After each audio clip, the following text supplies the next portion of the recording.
Lakshmi. Doctor? You may take the patient back. Okay.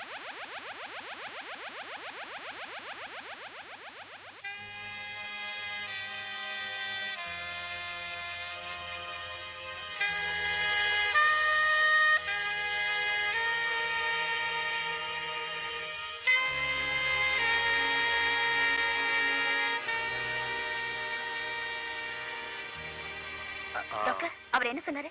அவர் என்ன சொல்றாருன்னா, கண்ணனோட ஃப்ரண்டல் லோப், அதாவது மண்டையில் முன்பக்கத்துல அடிபட்டிருக்கிறதுனால தான் அவருக்கு இந்த நிலைமைங்கிறாரு. அதைத்தான் நம்ம வந்து போஸ்ட் ட்ராமேட்டிக் அம்னீஷியா, ரிட்ரோகிரேட் அம்னீஷியான்னு சொல்லுவோம்.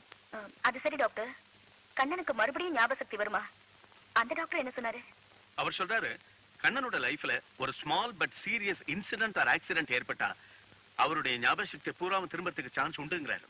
ஆனா ஆபரேஷன் மூலமா இந்த நோய் குணமாறதுக்கு சான்ஸே இல்லையா.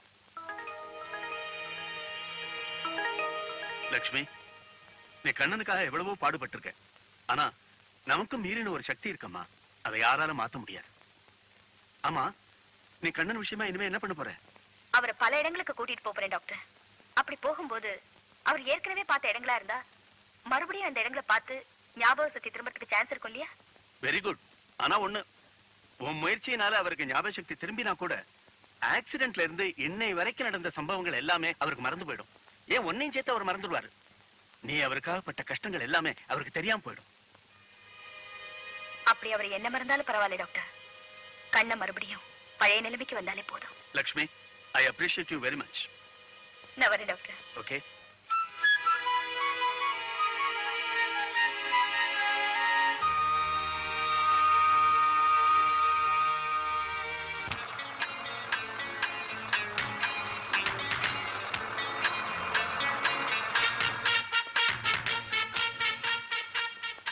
இங்க ராஜான்னு ஒருத்தர் இருக்காரு, அவர் வீடு எது சார்? பக்கத்து வீடு தான். தேங்க்யூ. ஒரு நிமிஷம். என்ன சார்? இப்ப அந்த வீட்டுல யாரும் இல்ல. ஏன் சார் ராஜாவை எதுக்கா தேடுறீங்க? நீங்க யாருன்னு நான் தெரிஞ்சுக்கலாமா? நான் ஒரு இன்ஸ்பெக்டர், மெட்ராஸ் வந்து ஒரு கேஸ் விஷயமா வரேன். அவர்கிட்ட சில டீடைல்ஸ் கேட்கணும். இப்ப எங்க அவரு? அவன் எங்க இருக்கானோ, அவன் செஞ்ச காரியத்தினால அந்த குடும்பமே அழிஞ்சு போச்சு. பாவி பய. சார், என்ன நடந்தது கொஞ்சம் விவரமா சொன்னீங்கன்னா என் கேஸுக்கு உதவியா இருக்கும். சொல்றேன் சார்.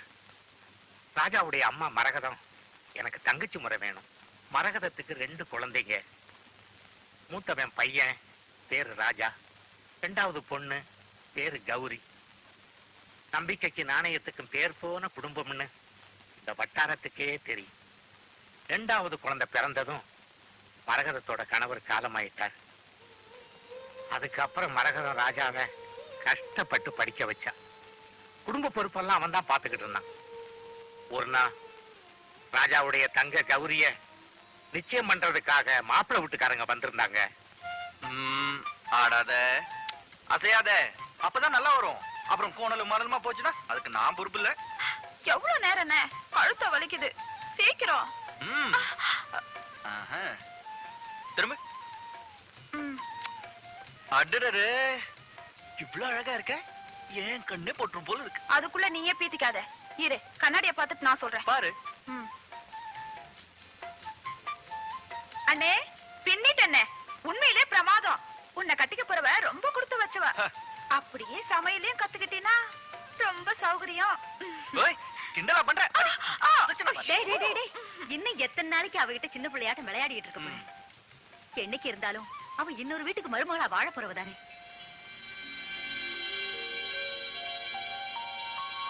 முடியாதுமா, எனக்கு கல்யாணம் ஆனா கூட நான் இங்கே அண்ணன் கூட தான் இருப்பேன். அப்படி இல்லைன்னா எனக்கு கல்யாணமே வேணாம். கௌரி, புரியாம பேசாதமா, அதெல்லாம் நடக்கிற காரியம் இல்ல. மரகதா, மாப்பிள்ளை வீட்டுக்காரங்க எல்லாம் வந்திருக்காங்க, அப்படி வாமா. கௌரி, நீ இங்கே இரு, நான் அப்புறம் வந்து கூட்டிட்டு போறேன். ராஜா, நீ வா. நீ ஒண்ணும் கவலைப்படாத, நீ மாப்பிள்ளை வைக்கப்படாம பாரு. உனக்கு மாப்பிள்ளை பிடிச்சிருந்தாதான் இந்த கல்யாணம். அதுக்கப்புறம் மாப்பிள்ளை வீட்டோட தங்க வைக்க நான் ஏற்பாடு பண்றேன். எப்படி ஐடியா? நீ இப்படியே உம்முன்னு வந்தீனா மாப்பிள்ளைக்கு உன்னை பிடிக்காம போயிரும். எங்க சரி சரி, நான் போய் மாப்பிள்ளை பார்த்து வந்துடுறேன். இது கொஞ்சம் அதிகம், குறைச்சு. வாங்க வாங்க. வணக்கம். வணக்கம். இவன் தான் பொண்ணுக்கு அண்ணன், மரகதத்தோட ஒரே மகன், பேர் ராஜா. எம்காம் படிச்சுட்டு ஒரு பேங்க்ல வேலை செய்யறான். நம்மளே பேசிருந்தா இப்படி பொண்ணை கூப்பிடுங்க. மரகதம், பொண்ணை கூட்டிட்டு வாமா. சரி.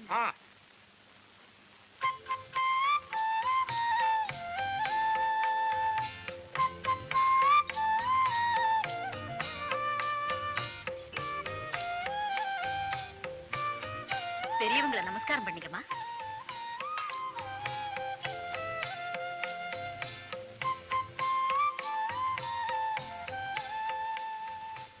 என்ன பொண்ணை பிடிச்சிருக்கா?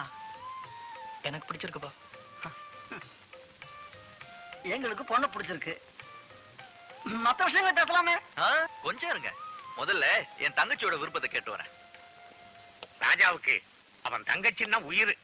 டேய் கௌரி, மாப்பிளை பாத்தியா? உனக்கு பிடிச்சிருக்கா? சீ போண்ணா. பிடிக்கலையா?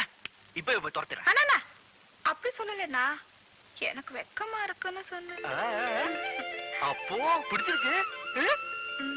பொண்ணுக்கு மாப்பிளைய பிடிச்சு போச்சு. அப்புறம் நீங்க சொல்லுங்க. சொல்றது என்ன, பையன் பிகாம் படிச்சிருக்கான். எக்ஸ்போர்ட் இம்போர்ட் கம்பெனில மாசம் 1500 ரூபாய் சம்பளத்துக்கு வேலைக்கு இருக்கான். நான் விஷயத்துக்கு வர்றேன். பொண்ணுக்கு 15 பவுன் நகை போட்டுருங்க, 10,000 ரூபாய் கையில கொடுத்துருங்க. நான் மத்தவங்க மாதிரி காரை கொடுங்க ஸ்கூட்டர் கொடுங்கன்னு கேட்க போறதில்ல. அதுக்கப்புறம் உங்க அபிப்பிராயம்.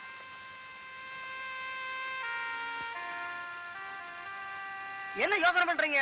நீங்க சரின்னு சொன்னா வர்ற முகூர்த்தத்திலேயே கல்யாணத்தை முடிச்சுக்குவோம். ஒண்ணும் இல்லைங்க, தகப்பம் இல்லாத குடும்பம் பாருங்க. அதனால குடும்ப பொறுப்பெல்லாம் தம்பி மேலதான் விழுந்திருக்கு. இந்த கல்யாண பொறுப்பு கூட தம்பிதான். சரிங்க, 15 பவுனுங்கிறத நாங்க 10 பவுனா போடுறோம். 10,000 ரூபாய் ரொக்கம் தர்றோம். என்ன சொல்றீங்க?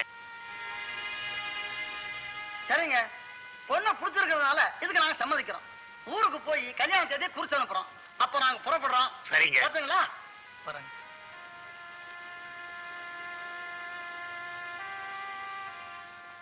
என்னண்ணே நீங்க பாட்டுக்கு ஒத்துக்கிட்டீங்க.